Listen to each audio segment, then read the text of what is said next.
یہ ایک ظالم حکومت ہے لیکن ہم اسے ہینڈل کرنے میں کامیاب ہوں گے۔ انہوں نے ایک بیان میں مزید کہا کہ ان کی انتظامیہ کی کوشش ہے کہ وہ اس طرح کے صانعات کو روکے جہاں معصوم افراد ایسی حکومتوں کے ہتھے چڑھ جاتے ہیں جو قانون کی حکمرانی اور بنیادی انسانی شائستگی کو نہیں مانتی۔ انڈیا کی مرکزی ریاست مدھیہ پردیش میں کرکٹ چیمپئنز ٹرافی فائنل کے دوران مبینہ طور پر انڈیا مخالف اور پاکستان کے حق میں نعرے لگانے والے 15 افراد کو گرفتار کیا گیا ہے۔ پولیس کا کہنا ہے کہ یہ افراد مسلمان ہیں اور انہیں غداری کے الزام میں گرفتار کیا گیا ہے۔ انہیں ہندو ہمسایوں کی شکایت پر گرفتار کیا گیا تھا۔ اسپین میں پروسیکیوٹر نے مانچسٹر یونائٹڈ کے مینیجر اوزے مورینیو پر ٹیکس فراڈ کا الزام لگایا ہے۔ ان پر الزام ہے کہ انہوں نے چند سال پہلے جب وہ اسپین کے کلب ریئل میڈرڈ کے کوچ تھے اس دوران $3.6 ملین کا ٹیکس چرایا تھا۔ بی بی سی اردو کے پروگرام سیربین میں آگے چل کر دیکھیے گا کہ پاکستان کے ابھرتے ہوئے spin star Shadab Khan champions trophy جیتنے پر کیا کہتے ہیں،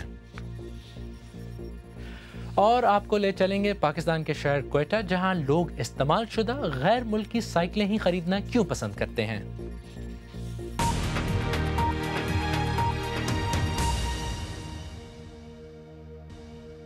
بی بی سی اردو کے پروگرام سیربین میں ایک بار پھر خوش آمدید، میں ہوں خالد کرامت۔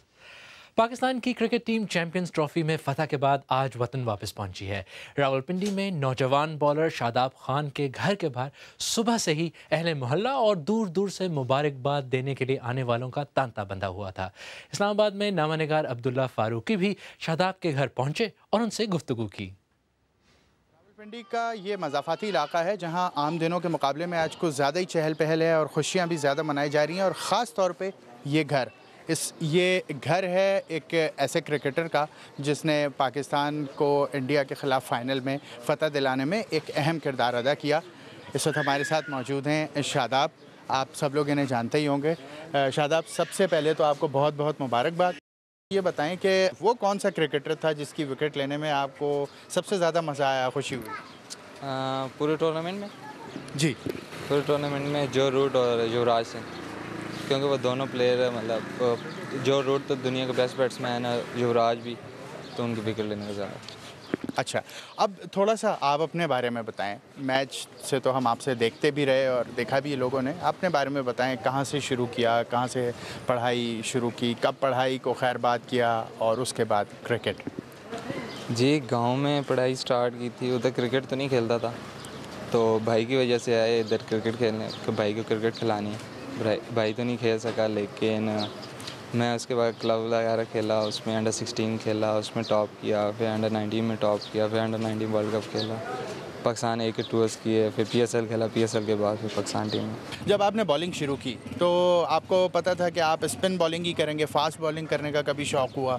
یہ کیسے پتہ چلا کہ آپ اسپن بالنگ ہی کریں گے؟ جی، ٹیپ بال میں تو میں فاسٹ بالنگ کرتا تھا، پہلے ٹیپ بال کھیلتا تھا۔ جب میں کلب لیول کھیلا اس میں نے اسٹارٹنگ میں فاسٹ بالنگ کی، لیکن جو ہمارے کلب کے پریزیڈنٹ تھے سجاد بھائی، انہوں نے مجھے کہا کہ تم لیگ اسپن کیا کر، پھر اس کے بعد لیگ اسپن۔